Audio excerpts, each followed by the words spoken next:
उच्च न्यायालयाच्या विचाराधीन असलेल्या विशाळगड किल्ल्यावर आणि जवळील परिसरात असलेल्या बांधकाम समस्येबद्दल गेल्या काही दिवसांपासून हिंदुत्ववादी संघटनांची आंदोलनं सुरू आहेत.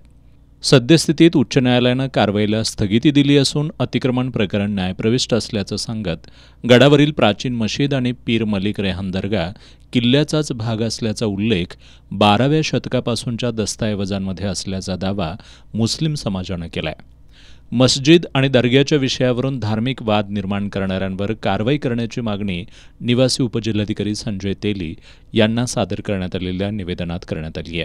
विशाळगडावरील जी अतिक्रमणं आहेत त्यांच्यावर नियमानुसार कारवाई होईल, मात्र 1886च्या कोल्हापूर गॅझेटमध्ये उल्लेख असलेली मशीद आणि दर्गा अतिक्रमणाच्या श्रेणीत येत नसल्याचं निवेदनात नमूद करण्यात आलंय.